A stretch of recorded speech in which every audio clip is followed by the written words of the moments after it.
with outcomes. Patriotic Kenyans, our Constitution recognizes the presidency as an embodiment of national unity, deriving its authority and legitimacy directly from the sovereign power of the people. For this reason, the performance of any administration must always be assessed with honesty, fairness, and fidelity to the facts. Mr. William Ruto premised his manifesto with these words, and I quote, "On August 9, 2022, you'll be called to choose between two roads. One leads to constitutional democracy, institutionalized politics, and opening the doors of opportunity to the many. The other takes us back to the imperial presidency, deeper into personalization of power, and to the inevitable and practicable end of economic apartheid that we see so often around the world. The power is in your hands," close quotes. When he was presenting this choice, little did we know that he was presenting the latter. Today, we have an imperial presidency, economic apartheid, and power under a ruthless dictator. Fellow Kenyans, Mr. William Ruto committed himself to building a secure, just, and democratic Kenya founded on the Constitution and the rule of law. He promised to professionalize the National Police Service, safeguard human rights, protect every Kenyan regardless of political affiliation, strengthen the administration of justice, and ensure the security agencies remained accountable to the Constitution.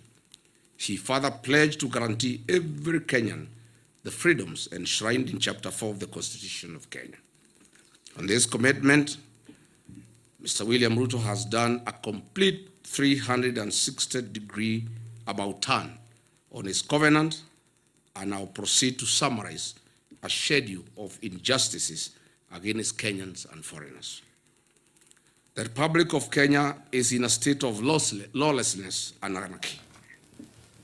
In 4 years, William Ruto has achieved the unimaginable. There is total breakdown of law and order. Goons have taken over the legal mandate and the role of the National Police Service. The CS for Interior, the PS for Internal Security, who are duty-bound to secure Kenyans and their property, are the key planners and financiers of goons in the country. The rule of law has been suspended in the country. The DCI Director, Mohamed Amin, has been deployed by William Ruto to provide cover-up of extrajudicial killings and abductions in the country. I've just been told that the 2 police officers who were mentioned in the death of Dr. Victoria Mutiso, they were arrested and released on orders of Kipchumba Murkomen. They were never taken to any police station. I've just now, on my way here, been informed that the DCI has facilitated their relocation to our neighboring country, Uganda. Goons have become part of the command structure, rank and file of the National Police Service. It is now common to see goons being escorted by the police to carry out criminal acts against Kenyans. This was evident in the PCA Mweki attack, Kariobangi PCA attack, and ACK Witima Church attack. In fact, Mr. William Ruto carries out his development tours in Nairobi, accompanied by goons. Case in point, it has been witnessed repeatedly. The plan promised that no Kenyan will be evicted without following the due process of law and, where applicable, compensation. Unfortunately, over the last 4 years, Kenyans have not been spared the wrath of Mr. William Ruto's brutal regime and have been violently evicted from their homes and business premises. Mr. William Ruto has established an assassination network in Kenya to deal with political dissent and to assist Kenyans having an issue with one another to eliminate those they don't agree with. For example, in the 2024, during the Gen Z and Sabasaba protests, the government told us that guns were stolen from Kikuyu police station. The truth of the matter is that no guns were stolen. They never left the police station. Those guns were removed from the police records to be available to goons and rogue police officers to carry out illegal attacks and assassination of Kenyans. Look at the classic example of Dr. Victoria Mutiso, who was assassinated on 19th July 2026, and lawyer Matthew Chalo Bob on 9 September 2025 by senior police officers in a feud related to personal property. This heinous murder was planned and executed by police officers from Kikuyu Police Station. This police station, as I've said, is a crime scene and an assassination empire. This is a situation in 4 years William Ruto has achieved to put up an assassination team available for hire by Kenyans who may want to eliminate other Kenyans. Rachel Wandeto was doused with petrol on the allegation of having a tattoo on her breast. CS Kipchumba Murkomen IG Douglas Kaja visited her in hospital. William Ruto vowed that the killers would be arrested. They said her death was motivated by certain political leaders. The scheme was planned and orchestrated by CS Murkomen and a nominated senator. Despite William Ruto having instructed that the killers be arrested, 3 months down the line, nobody has been arrested. Nobody will be arrested because she was killed by the police. The Reverend Dumia Kariuki of PCA Nakuru, a vocal church leader, was killed by Nairobi Sierra, a squad formed by Kipchumba Murkomen to intimidate the PCA church to agree to sell their properties in Mombasa, Nairobi, Kajiado, to William Ruto. The U.S. State Department, Bureau of Democracy, Human Rights and Labor, the Kenya National Commission of Human Rights, and the Independent Medical Legal Unit have documented over 700 cumulative cases of extrajudicial killings and forced disappearances across Kenya since late 2022 when William Ruto came to power.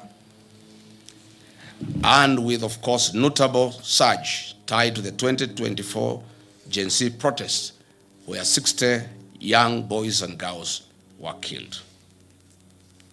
Mr. William Ruto, it is also important to note that alcohol and drug substance abuse is on a record high in the country. And the climax was when William Ruto appointed 2 known drug barons into his cabinet. William Ruto has therefore deliberately allowed the menace to grow in sections of the country that are not politically aligned to him. While serving as the country's deputy president, I ensured and chaired a multi-agency stakeholder meetings across country to exhaustively examine the root causes, extent, and impact of this growing disaster, with the aim of offering solutions. The initiatives were aimed at informing major government policy, measures, and prescribing interventions and actions to address alcohol and drug demand reduction, supply suppression, and harm reduction. Under my leadership then, I strengthened the intergovernment collaboration, and coordination in fighting alcohol, drugs, and substance abuse. I proposed several amendments of national and legal and county legal provisions on alcohol and drug control, coordinated and multidisciplinary licensing regime of alcoholic outlets where all stakeholders were involved, and proposed the establishment of county treatment and rehabilitation centers. I held high-level engagement sessions with the judiciary to fast-track alcohol, drug, substance abuse matters before then. William Ruto's 4 years have achieved unwarranted, excessive availability of drugs to our young people, killing them and leaving others as zombies. I'm confident that on August 10, 2027, we will revisit this program and eradicate this vice in totality. The following are some of Kenyans who have been abducted and disappeared recently. Mark Million Carey, he was abducted in Nairobi. Michael Olo, abducted in Nairobi. Families wept in the Milimani High Court demanding his release. His last location was along Kagudo Road. Evans Omondi, abducted alongside Olo and Carey. Abdulaziz Duma Molu, alias Zizo, abducted in Kiamaiko on June 23, 2026 by armed individuals in civilian clothing and police uniforms. Davis Lichuma, a rights activist seized by the masked operatives outside Parliament, later traced to a hospital heavily battered. Omwancha Clifford Evans, listed among the recent abductees by local human rights groups. Manyura Morisori Douglas, still missing following a wave of clandestine security enforcement operations. Jimmy Mtava Mwanzi, abducted in Mlolongo, not seen to date. He was abducted at the instructions of DIG Langat. Dennis Chege, an activist who was said to be involved in the Gen Z protests, vanished and remains completely unaccounted for to date. Brian Stigo, a Nakuru fisherman, who mysteriously went missing in 2022 under similar contested operations at Lake Nakuru National Park. The plan promised Kenyans that the National Coroner Service Act of 2017 will be amended to establish the Coroner General's Office. The objective and aim of this amendment was to remove the burden of investigating suspicious and police action deaths from regular police channels and DCI. Further, the amendment of the Act was aimed at removing potential conflict of interest and ensuring absolute transparency in handling and explaining deaths, enforced disappearances, or fatalities resulting from the law enforcement operations. 4 years later, this promise has not been fulfilled. National Coroner Service Amendment Bill 2026 was officially published in the Kenya Gazette on April 16, 2026, and received by the Directorate of Legal Services in July 2026. It is currently at the introduction and pre-reading stage in the National Assembly, awaiting formal first reading and committal to the relevant departmental committee. Mr. William Ruto has also facilitated acts of transnational repression against foreigners in Kenya. More specifically, on July 24, 2024, 36 Ugandans, members of a Ugandan opposition political party, as part of a joint Kenya-Ugandan security agency operation, and were forcibly returned to Uganda. On October 18, 2024, 7 Turkish asylum seekers were abducted in Nairobi by masked men. Kenya later confirmed it forcibly deported 4 of them to Turkey in a joint security operation, citing bilateral ties, drawing severe condemnation from the Office of the United Nations High Commissioner for Refugees and Human Rights. On November 16, 2024, Kiza Bisinje, leader of another Ugandan opposition party, was kidnapped by Ugandan agents while visiting Nairobi. Kenya government officials claimed they were unaware of the abduction, but the Ugandan authorities maintained it was a coordinated action between the two governments. Tanzania journalist and human rights activist Maria Sarangi was on Sunday, 12 January 2025, almost abducted here in Nairobi. Prominent Zimbabwean constitutional lawyer and human rights defender Brian Kagoro was detained and deported from Kenya on February 22, 2026. Intercepted by immigration and national intelligence officers at Jomo Kenyatta International Airport in Nairobi, he was held for over 10 hours and subsequently put on a flight back to Johannesburg, South Africa. In March 2026, 2 officials from the China Civil Engineering Construction Corporation were deported from Kenya amid a high-stakes dispute that arose in Kenya shillings 30 billion Kenya Railway City tender. Upon seeking a statutory review of the procurement process, William Ruto and Kipchumba Murkomen deported the complainants' local agents, clearing the way for their preferred entity, China Road and Bridge Corporation, CRBC, a company that has bagged procurement tenders worth 1.2 Kenya trillion since 2022 when William Ruto came to power. China Road and Bridge Corporation is the international conduit for corrupt proceeds in Kenya under the personal and direct supervision of William Ruto. I must say Kenyans are not safe, our children are not safe, investors are not safe, tourists are not safe, no foreigner is safe. And I must say, foreigners, investors, tourists, your own security starts with you. I ask the members of our development partners and foreign embassies accredited to Kenya to ensure that their staff and citizens are safe within the boundaries of Kenya. On protecting the liberties enshrined in our Constitution, William Ruto has breached the freedom of expression in Article 33 and the freedom of media in Article 34, Constitution of Kenya 2010. On 26 June 2026, 4 police officers from the dreaded killer squad, armed with AK-47 assault rifles, attempted to abduct the Standard Group Nakuru-based associate editor, Mr. Alex Kiprotich. This attack is a defiance to truth and total on the freedom of media, as stipulated in Article 34 and 35 of our Constitution. In the last 4 years, several media houses, including the Nation Media Group, the Standard Media Group, MediaMax Network, and several journalists were subjected to online campaign and disinformation campaign by the government of William Ruto. Reports show that 24 cases of violence towards journalists were recorded during the 2024 Gen Z protests. The Kenya Kwanza Covenant pledged to root out corruption, guarantee financial autonomy for key oversight bodies, and enforce Chapter 6 of the Constitution of Kenya on leadership and integrity. Mr. William Ruto has broken this covenant to the people of Kenya and instead orchestrated outright plundering of the country's resources for his personal benefit and enrichment. On 31st December 2024, Mr. William Ruto was ranked as the second most corrupt president in the world by the Organized Crime and Reporting Project. Transparency International Corruption Perceptions Index ranked Kenya number 130 out of 108 countries globally, with a score of 30 out of 100, reflecting persistent stagnation and public mistrust. Mr. William Ruto's administration has entrenched corruption as a way of life, and it remains systematic, pervasive, and deeply rooted in public service delivery and high-level governance. Mr. William Ruto's Western Hotel has been the leading recipient of government hospitality and catering tenders, securing 37 public contracts valued at hundreds of millions for the period ending June 2026. Contracts have come from state corporations, state departments, and county assemblies.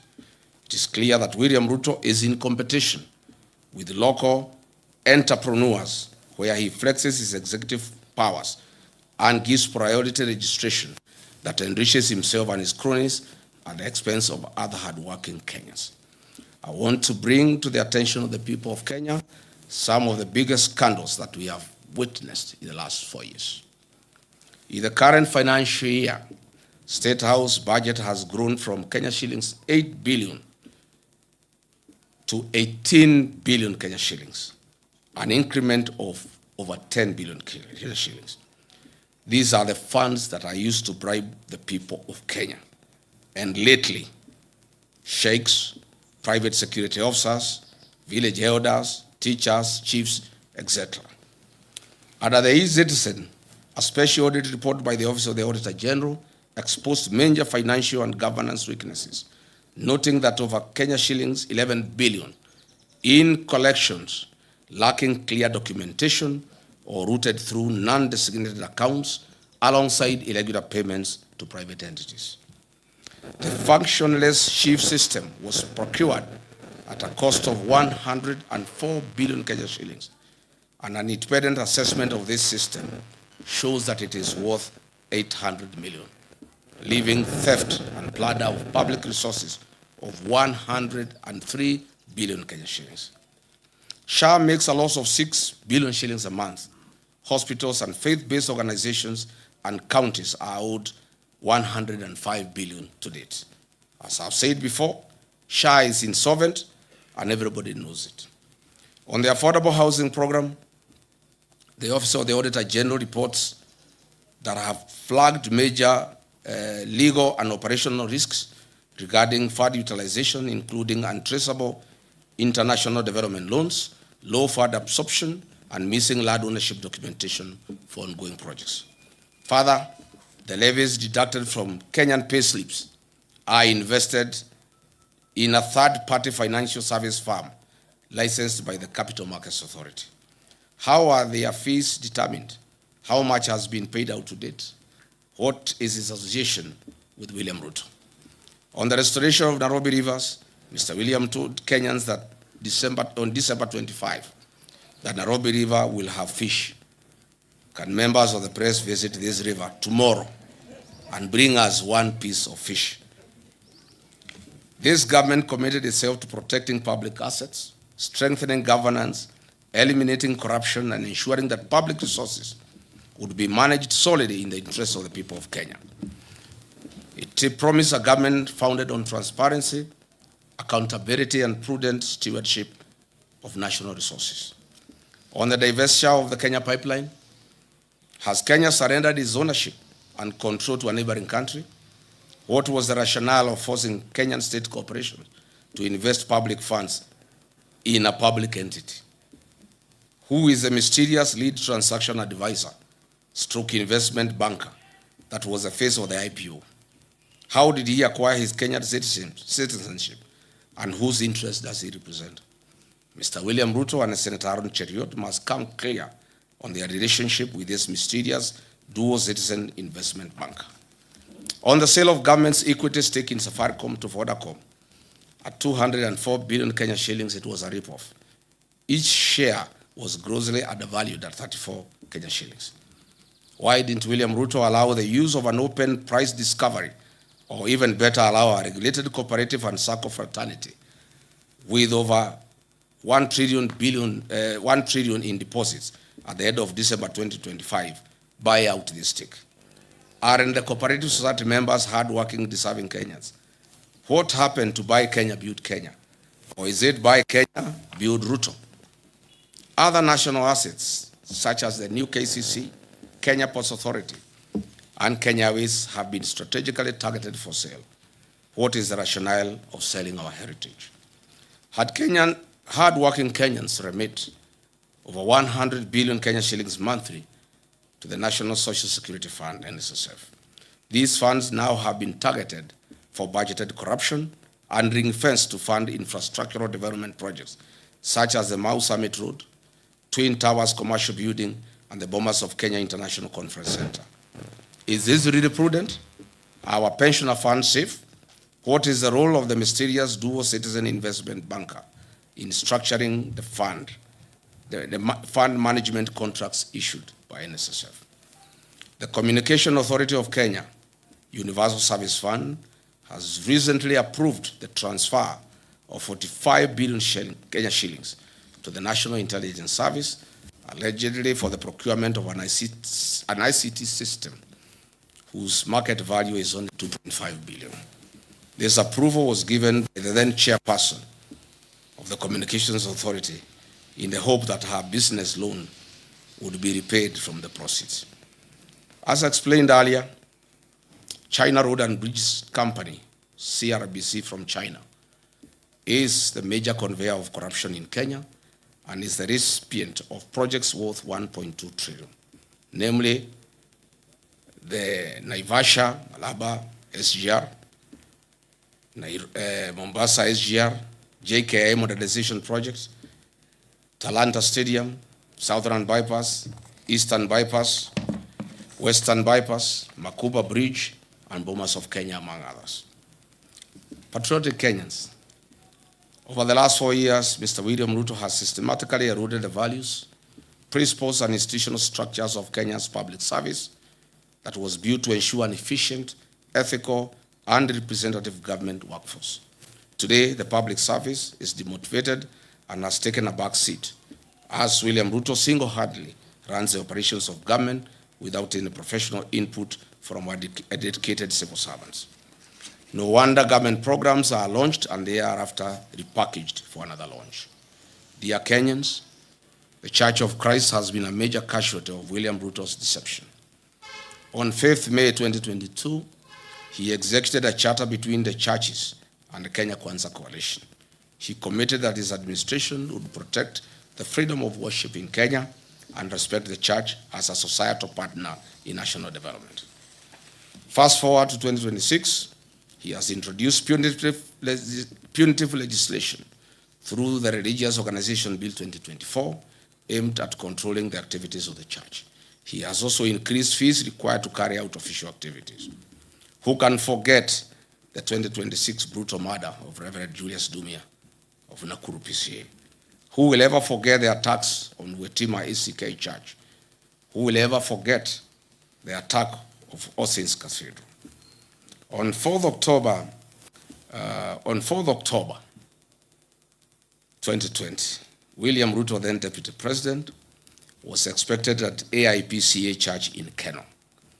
Police officers tear gas the church. At the time, William Ruto said, the Jubilee administration is a product of kneeling and prayer before many altars in Kenya. It cannot be the same administration is now going to tear gas the church and disgrace our altars in Kenya. William Ruto then said, today, as president, the church is a serious attack. He has taken the attack to the church a notch higher, beyond tear gas, live fire, torching of vehicles, and a clear intention to kill at the altar. He has completely betrayed the Church of Christ. This cannot be forgotten. Mr. William Ruto has completely betrayed the Church of Christ. That prayed him into government. The economic burden on ordinary Kenyan worker has also increased. The Federation of Kenyan Employers has also reported that in 4 years, a number of local and international companies either closed operations or exited the Kenyan market. This includes CMC Motors, Base Titanium, Nakumat, Twiga Industries, Dilaru, Jumia Foods, and Hilton Hotels. Today, households continue to experience severe financial squeeze due to cumulative tax charges, high utility costs, transport costs, and a stagnant job market that has limited formal opportunities. While in office as Deputy President of the Republic, I championed the restoration and the recognition of prior learning program as an avenue to increase opportunities and income for non-certified but skilled Kenyans that are the providers of goods and services that we consume as a nation. Further, I developed a framework of cooperation and engagement between Nairobi City County Government, Nairobi County Traders, KRA, Anti-Counterfeit Authority, and the Kenya Bureau of Standards. The objective of the framework was to A, provide a platform for resolution of disputes arising out of trading activities and the informal sector, foster goodwill, cooperation, and consultation between the parties, recognize the importance of collaboration in achieving shared goals in the informal sector, and promotion and improvement of the well-being of traders and their micro, small, medium enterprises. What happened?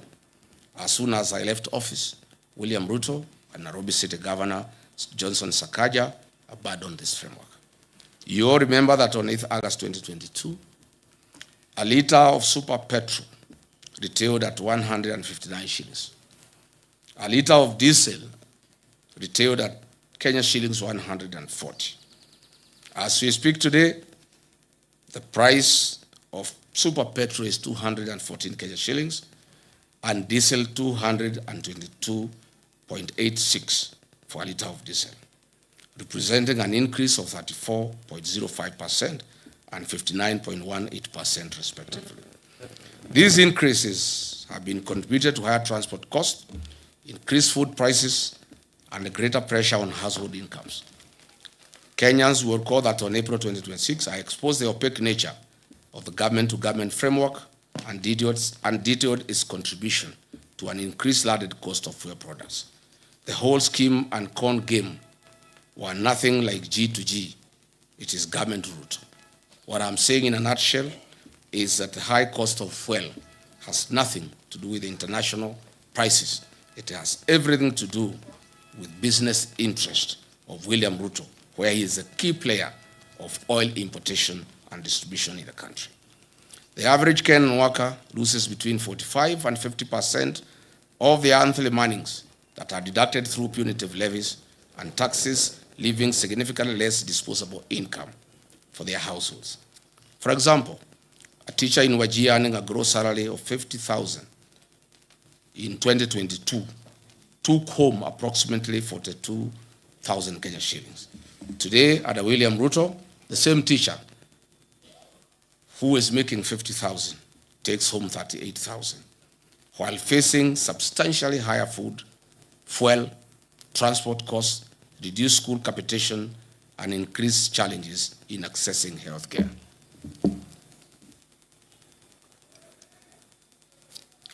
Coupled with the rising cost of petroleum products, the Kenya Kwanza covenant to put money into people's pocket is nothing but a pipe dream. If anything, Mr. William Ruto has achieved the complete opposite and has taken money out of Kenyans' pockets, leaving them with a reduced net disposable income. This covenant was central to the plan to improve the lives of Kenyans. As the party leader of DCP, I once again called on this government to cushion the payslip by suspending the affordable housing levy and reducing the payee tax burdens. This, together with the review of petroleum price framework, taxes charged will give Kenyans an increased net income. A punitive and unpredictable taxation regime is one of the principal causes of the high cost of living. William Ruto should lead from the front and actualize his promise made in the wake of the 2024 Gen Z protest to reduce government recurrent expenditure. State House does not need 18 billion Kenya shillings for 12 months. These funds could be used to subsidize rising fuel and food costs for the benefit of Kenyans. Or better still, these funds can be used to ensure farmers in arid and semi-arid lands have access to clean water for domestic purposes, farming, and for their livestock. Patriotic Kenyans, Mr. William Ruto promised to build a disciplined, transparent, and accountable government founded on prudent public finance management, constitutionalism, and the rule of law. He pledged to reduce the cost of government, manage public debt responsibly, eliminate corruption, strengthen institutions, and uphold the Constitution while protecting the rights and freedoms of every Kenyan.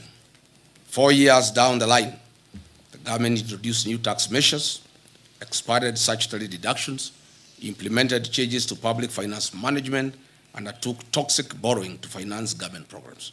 It also introduced reforms affecting public institutions and the administration of government. Instead of easing the financial burden of citizens, the tax burden has increased significantly. Households have experienced reduced disposable income while facing higher prices for food, fuel, electricity, and other basic commodities. On the debt management, why is this regime in open violation of Article 211 of the Constitution of Kenya 2010 and Section 15(2)(c) of the Public Finance Management Act 2012 that strictly prohibits the financing of recurrent expenditure using debt? Looking back, we know that the Grand Coalition government borrowed an average of 200 billion shillings annually. The Jubilee government of Uhuru Kenyatta borrowed an average of 700 billion shillings annually. This regime of William Ruto borrows an average of 1.4 trillion annually with no corresponding development. Since August 2022, Kenya's debt growth has entered a dangerous pattern of continuous triple-digit or near triple-digit expansions. As we speak today, every citizen of Kenya and every child born as of this morning has a debt of Kenya shillings 221,000. This country has a debt of 13.02 trillion, up from Kenya shillings 8.6 trillion in August 2022 when William took over. Mr. William Ruto has borrowed in excess of 5 trillion over the last 4 years. This regime, on a borrowing spree, borrows an average of 3.5 billion Kenya shillings daily and steals 3 billion shillings daily. Why borrow to steal? On average, this government steals from the people of Kenya 125 million shillings every hour. Calculated, this government is stealing every minute 2 million shillings from the people of Kenya. Dear Kenyans, the National Treasury has delayed disbursing the equitable share of revenue to counties. These cash flow delays have routinely stalled county operations, delayed staff salaries, and inflated pending bills to over 156 billion, despite legal mandates requiring timely monthly transfers. Misplaced priorities such as funding State House budget by 10 billion, building state lodges and airstrips has caused cash flow constraints. The strengthening, devolution, and improving the timely disbursement of funds was at the core of the Kenya Kwanza Covenant with the people of Kenya. Once again, this promise has been broken. Patriotic Kenyans, ladies and gentlemen, measured against the promise to lower the cost of living, improve access to affordable credit, and strengthen small businesses, the evidence presented suggests that many Kenyans have yet to experience the relief that was promised. Mr. William Ruto made an ambitious commitment to the people of Kenya. The promise was to place young people at the center of Kenya's economic transformation and restore hope to millions of young people seeking meaningful work. The population of Kenya is 75% youthful. The African Union has long urged African countries to harness this demographic dividend by investing in young people.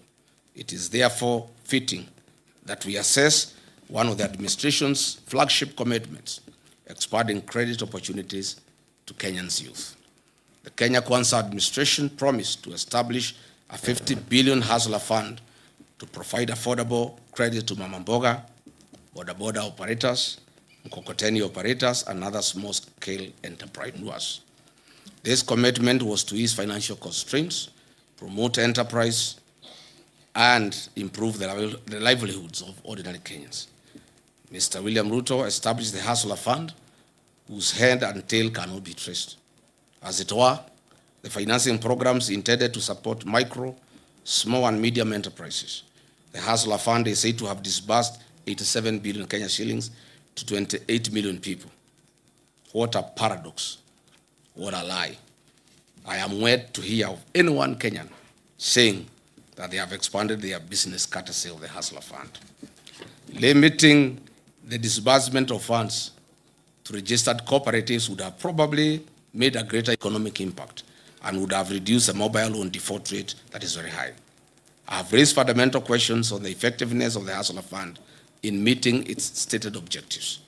The truth of the matter is the high rate of loan defaults and low loan disbursements, in many instances 500 shillings, are insufficient to establish or grow a sustainable business venture anywhere in the country. This is simply a lost cause and was a fraud. 4 years ago, Kenyan women were promised dignity, economic empowerment, and their welfare. 4 years later, the women continue to experience economic hardships occasioned by a high cost of living, increased medical and education costs, and an unsustainable credit framework under the Hustler Fund and Women Enterprise Fund. The discontinuation of projects such as Linda Mama and Edu Afya have increased the cost of accessing healthcare and education services to women and their families. Mr. William Ruto has ignored Justice John Mativo's 2017 ruling and the former Chief Justice Maraga 2020 advisory to entitle a legislative framework and implement the two-thirds Jeta rule despite having a parliamentary majority. Patriotic Kenyans, the Kenya Kwanza commitment was to turn the housing challenge into an economic opportunity. They promised to build 250,000 houses every year. This was the promise.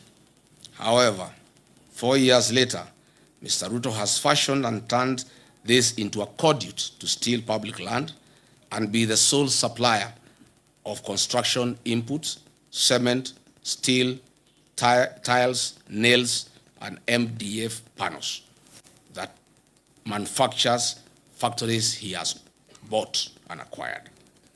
The Affordable Housing Fund has collected over $1 billion since its inception. The State Department of Housing and Urban Development has conveniently ensured a low absorption rate of roughly 25% due to the staggered nature of construction phases and investments of proceeds in treasury bills, boards through CDN Bank.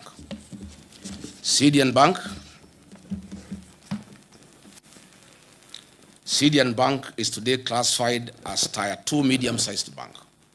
It has graduated from Tier 3 status after achieving a market share of over 1% driven by deposits mobilized from government of Kenya state corporations, Social Health Authority, Nairobi City County Government, and the Affordable Housing Fund levies.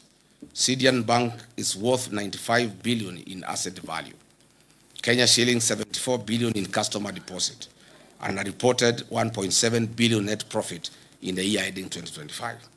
Compare this sudden change in fortunes with the 2022 financial year results.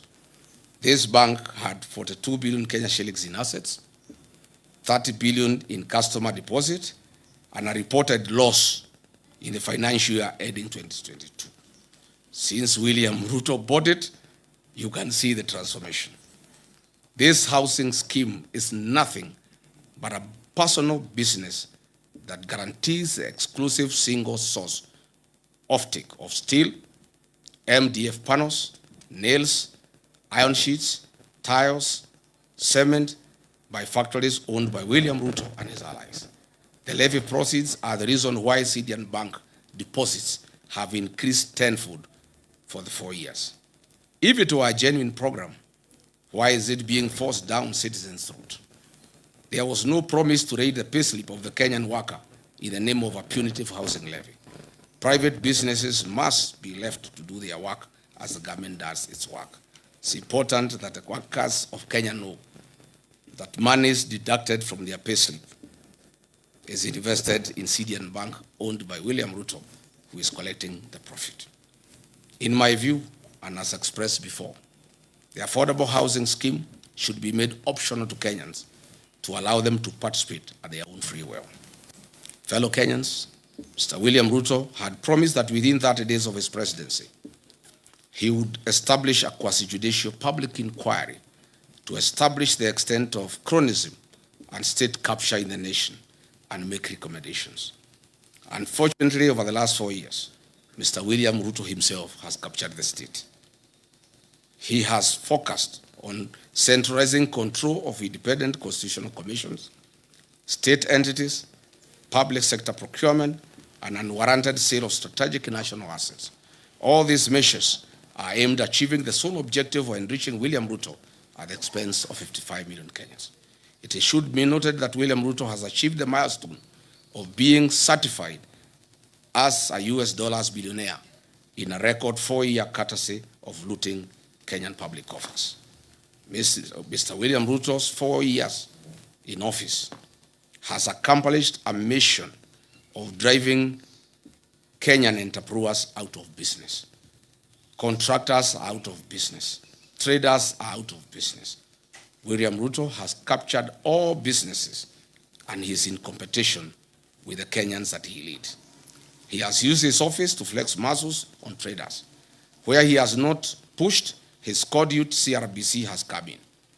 Mr. William Ruto has investments in virtually every sector of Kenya's economy, namely banking and finance through Syrian Bank, investment banking through Rock Investment Bank, a CMA license issued in 2026, and is the fund manager of NSSF and PSSF pension funds, insurance through Amaco, capital markets through ZD platform, hospitality through Weston Hotel and Leeds Caraton in the Mara, cement through the various companies that he bought, including Baburi and East African Portland Cement, betting through SportsPesa, Sportbet and Betika, aviation through Kwale Island Development, healthcare through Nairobi West Hospital, telecommunication through East African Device Assembly Limited, oil and energy through Gulf Energy and oil marketing companies, energy gas through Taifa Gas, construction, farming, currency security, he has recently bought Daru, transport, he has even gone into the matatu business. He now has over 100 matatus in Nairobi, agriculture, poultry, minerals, gold prospecting in Aboseli, Logorian, Transmara, DRC, including in Darfur. Literally, all business people in Kenya have been driven out of business by William Ruto. The Parliament of Kenya has failed in its legislative oversight and representative role. Its members, except the few who hang around with me, are on record boasting how they are paid for everything that they pass in Parliament. I must remind all parliamentarians that they are accomplices to criminal acts. Under the archaic leadership of the UDA with winger Moses Wetangula, the National Assembly is one of the major causes of the suffering of Kenyans by passing bad laws like the Finance Bill 2024, whose provisions were later sneaked through amendments and omnibus legislation. Mr. William Ruto's attempt over the last 4 years to undermine the office of the Auditor General has been frantic and uncalled for. He now wants the Auditor General arrested for resisting theft of public funds. The people of Kenya will not allow it. Mr. William Ruto has made IPOA non-functional in the last 4 years. An attempt was made through a Gazette notice to put it under the Ministry of Interior so that they can cover all the crimes against Kenyans and the police. Fortunately, our court stopped this covert mission. Historically, IBC has been an institution under low public trust.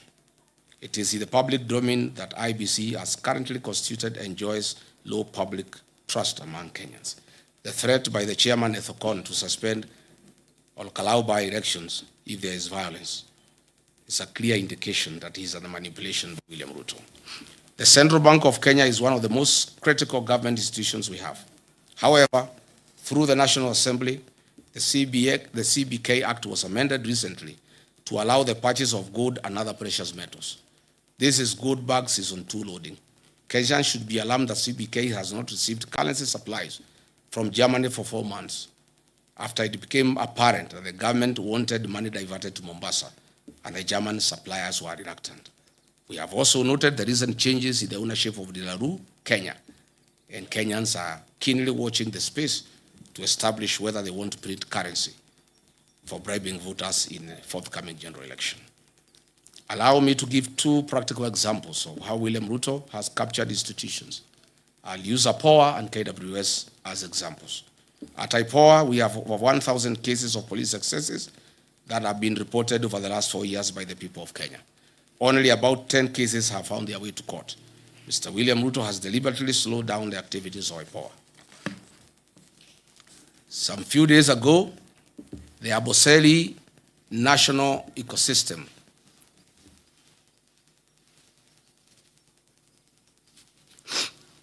the Amboseli National Park ecosystem, 15 elephants died and some lions died later. We were cheated that they were died through suspected cyanide poisoning from pesticides. Tell the Kenyans the truth, Mr. William Ruto. Doing cyanide lynching to extract good prospects. And this warning goes to the people of Ikolomani in Kakamega, where Mr. William Ruto is eyeing your gold deposits. Be very careful. Again, the CS for Health issued Gazette notice number 11492 on 30th July 2026 on the mandatory inbound travel health insurance for tourists traveling to Kenya to have travel insurance in Kenya. We know the reason. This is because goons are after tourists in the country, and now they want to force an insurance policy down their throats. To demonstrate what professionals in this government feel and go through, allow me to quote Professor Njogona Ndungu, the former National Treasury Cabinet Secretary, during a development forum in Sweden.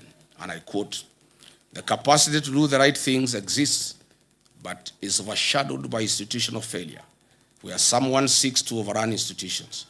The current president is overrunning all institutions, leading to conformity driven by fear within these institutions," close quote. What is this if not impunity of the highest order? Patriotic Kenyans, historically, land is one of the most emotive issues in Kenya. Mr. William Ruto has promised to settle all historical land injustices in Kenya and resettle millions of squatters across the country. Unfortunately, he has scored the lowest in this matter and created many war fronts on the land question.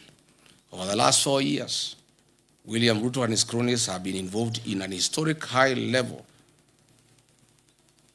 grabbing of land and misuse of public lands. For instance, 2,800 acres have been grabbed by Ruto and his cronies in Kebiko, Kajiado. 6,000 acres of land in Owaso Kedong in Suswa has been grabbed. 5,000 acres of land, or Kyobo in the Masai Mara, has been grabbed. 1,000 acres of land for Puko and Limanet within Narok Township has been grabbed. Over 7,000 acres of land of Olokuto adjudication section in Narok North. Kehoto land, about 300 landowners risk being thrown out of their 700 acres of land. Davivi land in Naivasha has been grabbed. William Ruto, he has put up a home and he is growing wheat and maize in the farm. Banita settlement scheme, 14,000 acres of land have been grabbed. Olongai land, about 167,000 people are at the risk of eviction as this land is being grabbed. Egerton University land, Oscar Sudi, Samburu, and William Ruto have grabbed 2,000 acres of land meant for the university where they are doing wheat farming. Patriotic Kenyans, health has long been one of Kenya's foremost national priorities. Building on the gains made at Kenya Vision 2030, the Kenya Kwanza administration committed itself to delivering universal health coverage by guaranteeing every Kenyan access to affordable health, quality health care. The plan pledged to realize the constitutional right to health through a reformed national health insurance scheme founded on the principle of leaving no one behind. To implement this commitment, the government replaced the National Health Insurance Fund, NHIF, with a failed and fraudulent scheme called SHA that has left millions of Kenyans on their own. The discontinuation of Linda Mama and Edu Afya on December 31st, 2023, has left significant gaps in healthcare coverage.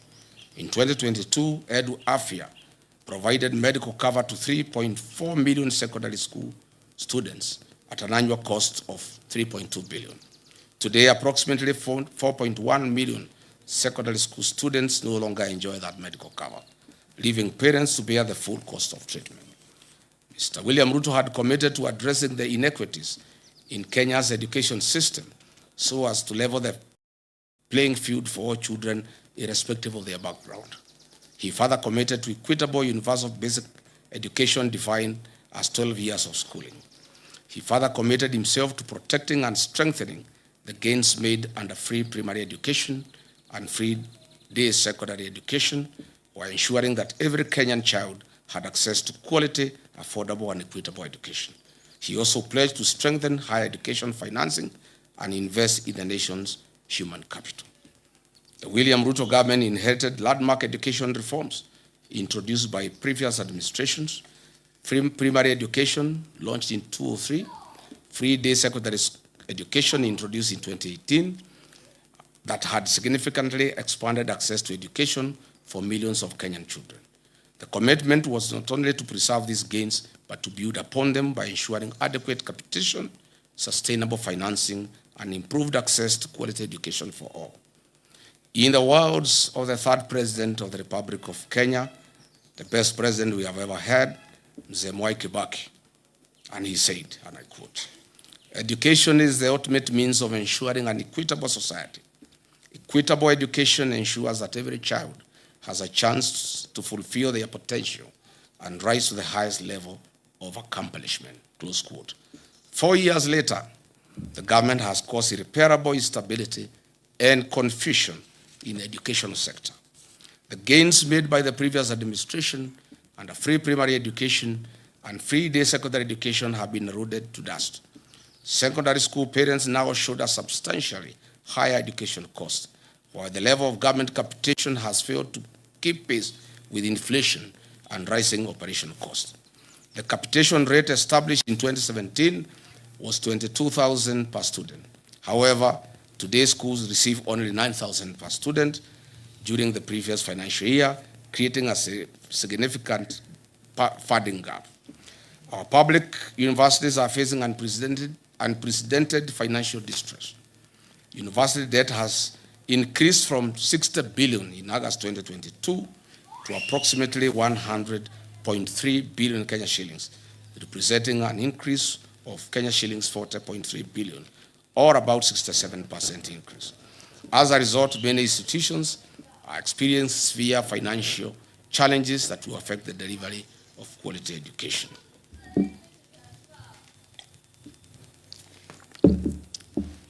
Further, We have had 2 university financing models in 2 years.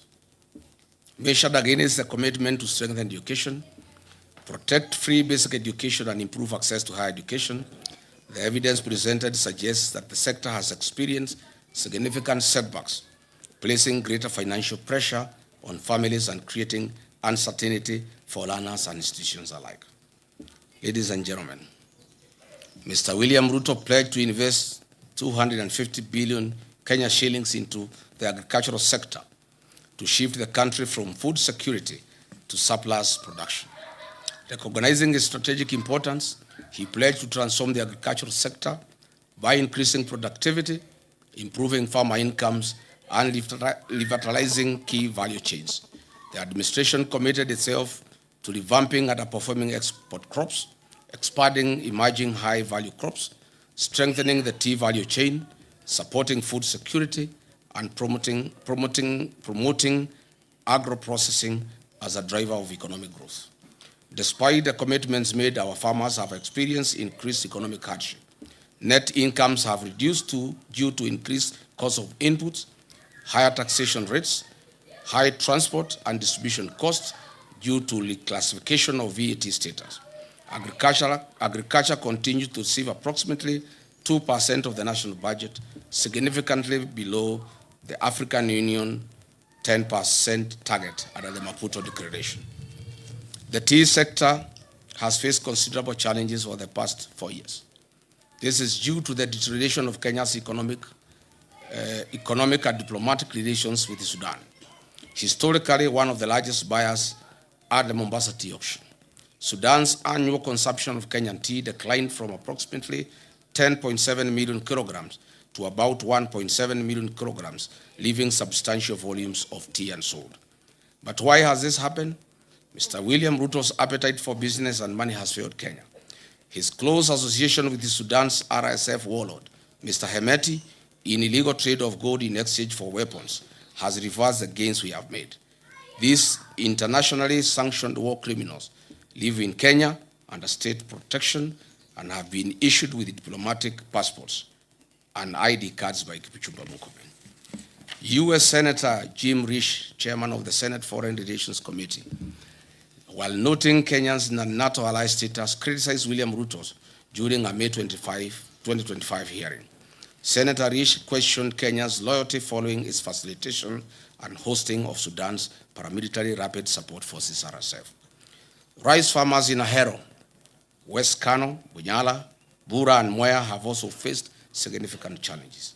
Although rice was identified as a strategic import substitution crop, import volumes approaching 1 million metric tons annually have depressed local paddy prices, leaving many farmers with unsold stock. Just recently, on 6 July 2026, William Ruto authorized the gazettement of duty-free importation of 490,000 metric tons of grade 1 milled white rice before 30th November, June 26. It estimates that this represents a missed economic opportunity exceeding 100 billion Kenya shillings if domestic production had been given priority before this duty-free window was open. Even though state sugar mills have been leased to private sector players associated with William Ruto, their principal business model is to import sugar instead of purchasing locally grown sugar from farmers. This has left 320,000 small-scale sugarcane farmers now facing an uncertain future. The targeted turning of 2 million poor farmers from food deficit to surplus producers using input finance and agricultural extension support. To date, 490,000 metric tons of rice for tea have not been paid for 6 months.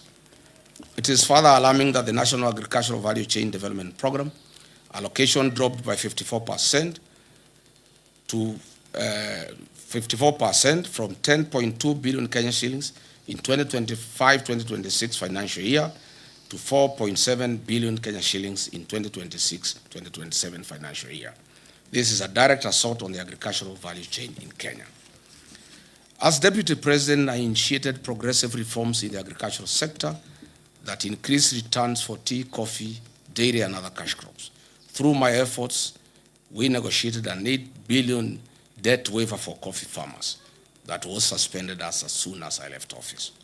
More can and more will be done once we form government on August 10 next year.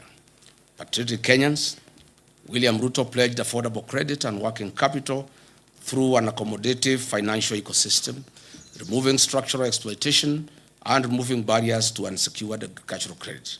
To date, the Agricultural Finance Corporation is underfunded. It has a demand of 15 billion Kenya shillings per year from farmers, but the promise to fund it by 10 billion Kenya shillings per year was a hoax. Instead, those who borrowed are being auctioned.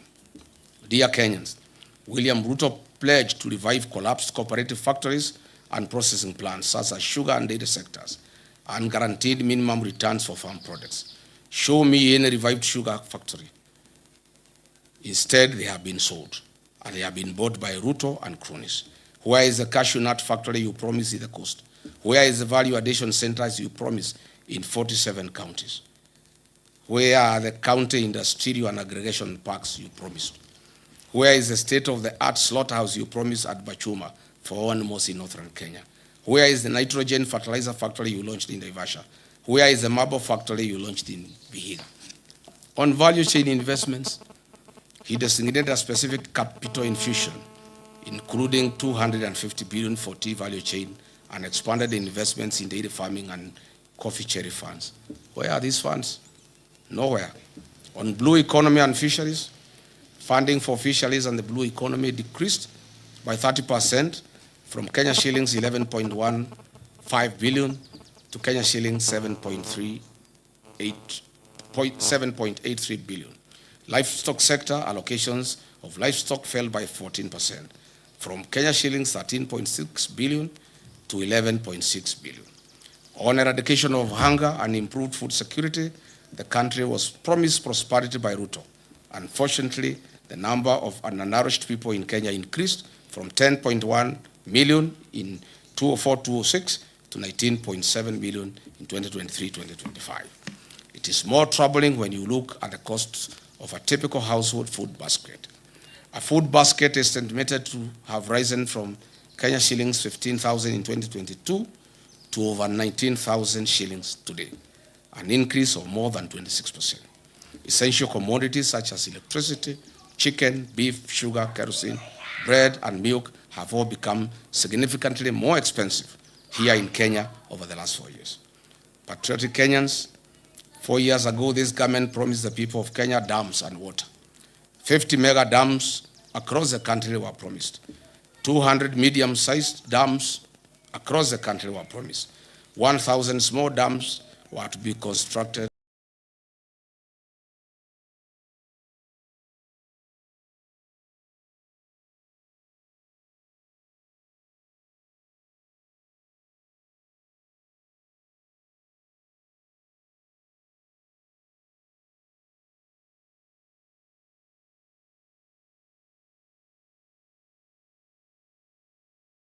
Across the country.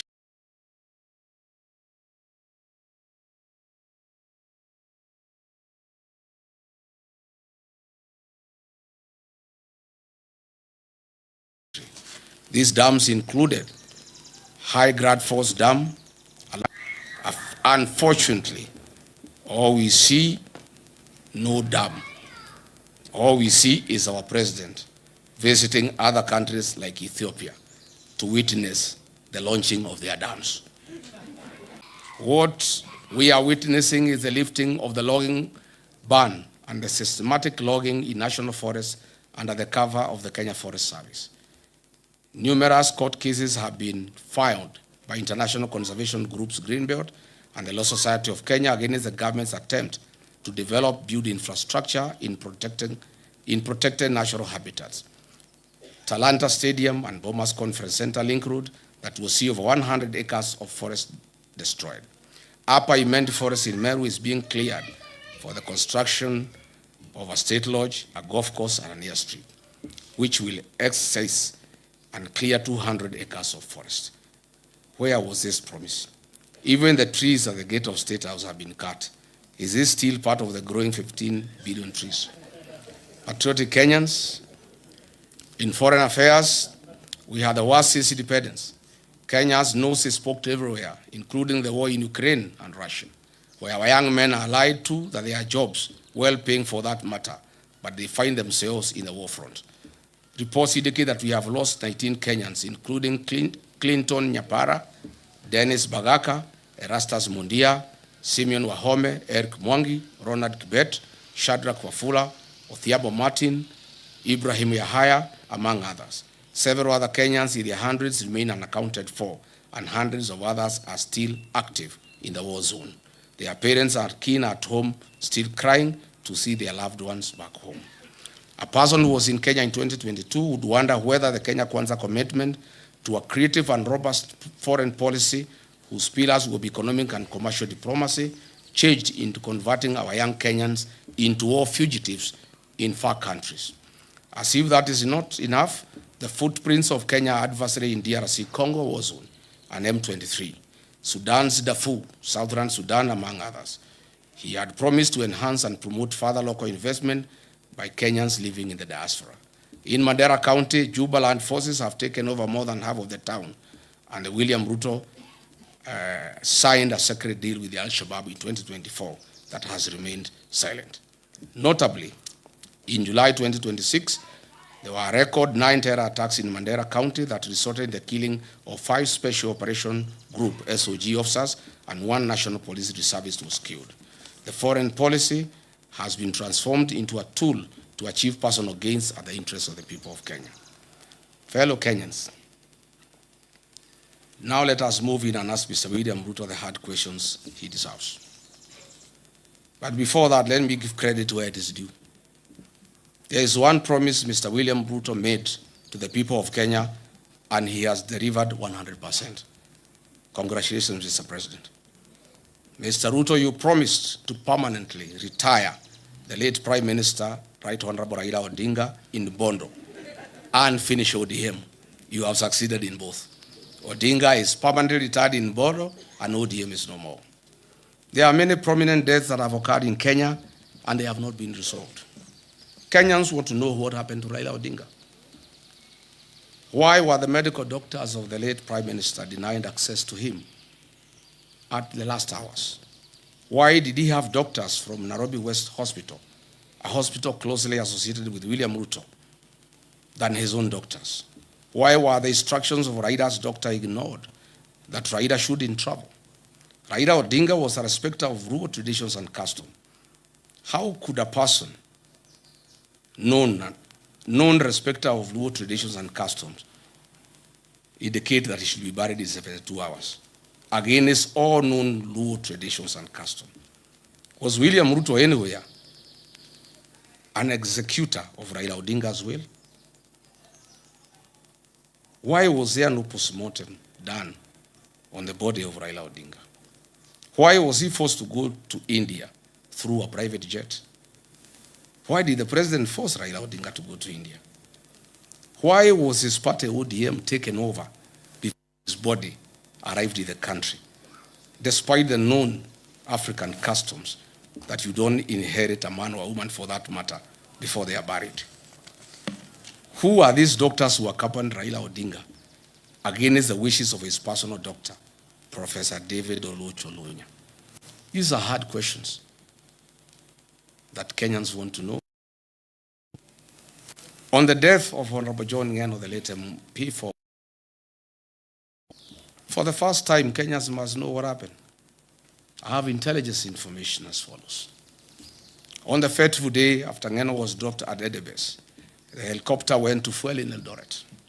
The pilot didn't know the fuel he was about to put in had been transported to the scene from Lodwar. High alert Kenya revenue officials noticed an unusual car that had carried the jet fuel. It was arrested and the driver questioned. The driver refuted to them that he transported the fuel from Lodwar.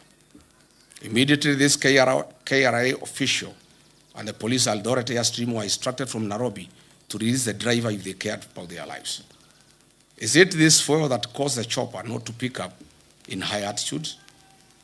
Is that why the pilot first came down and tried again to pick up? These are fundamental questions. What did Kipchumba Murkomen know about the people who called this KRA officer and the police at Eldoret Airstream officials? Can KEA produce the CCTV footage at the facility on this fateful date? We are still waiting for a report on what killed Johanna Ngeno. We must not forget about our gallant General Francis Ogola, the decorated Top Gun who had a stellar 40-year career in the military and perished in 2024 in an air crash.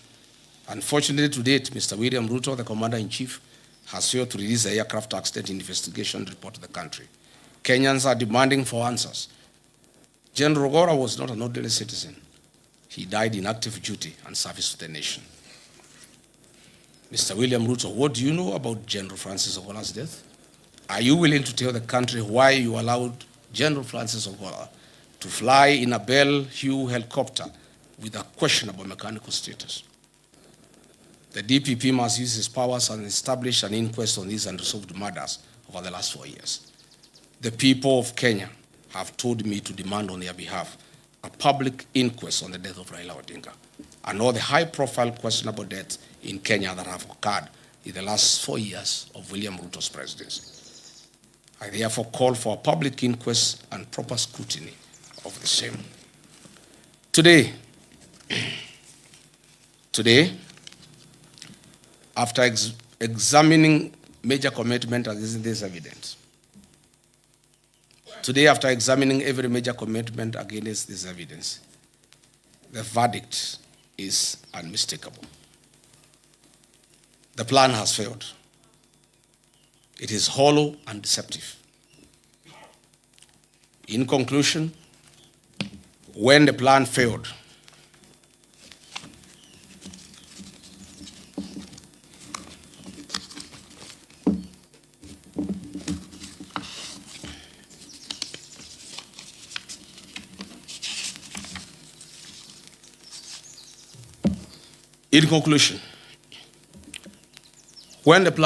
Kenyans were told that the answer lay in Article.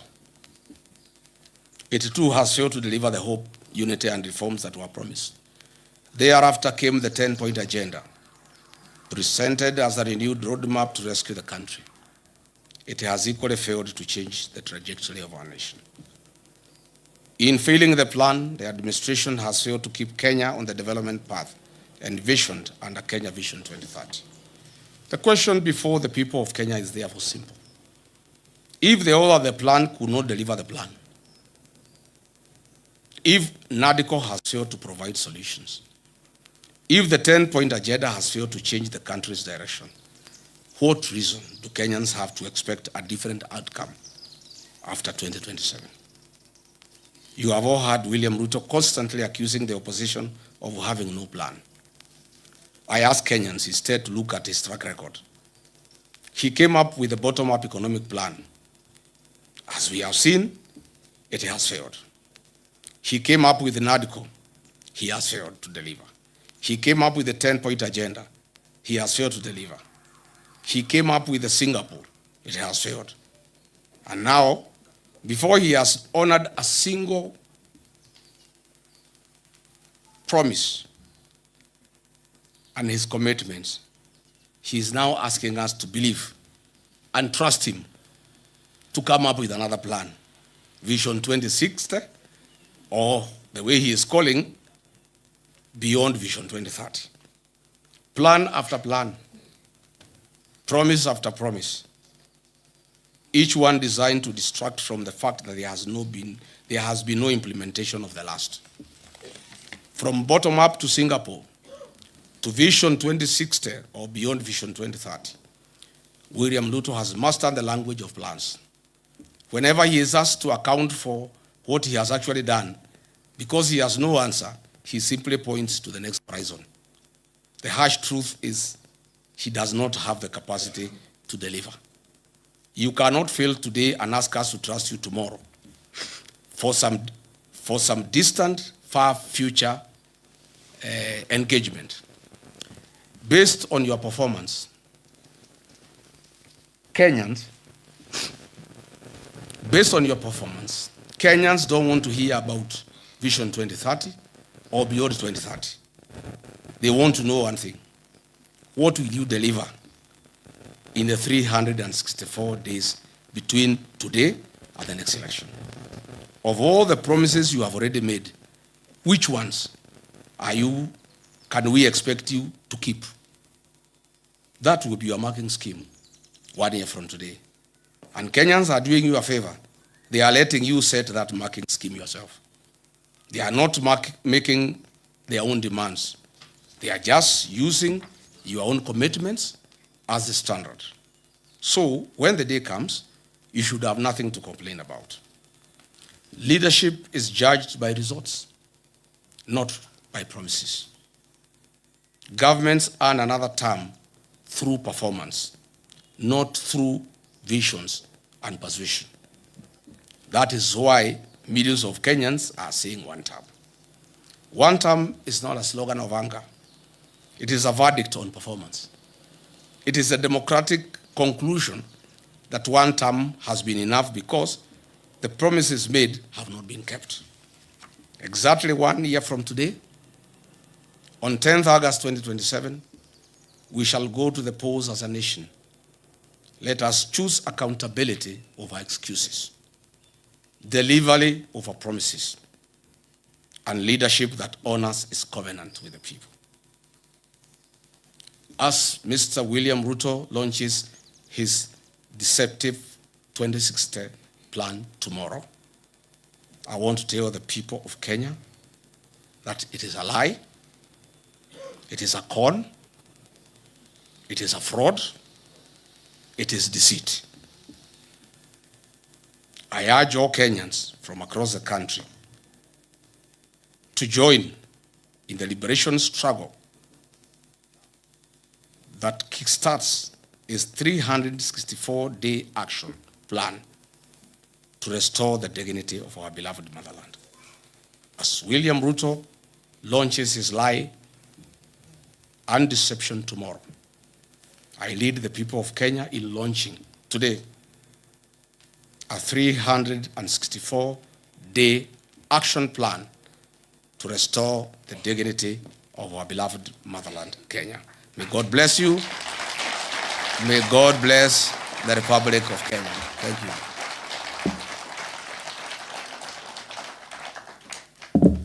Asanteni sana. Thank you.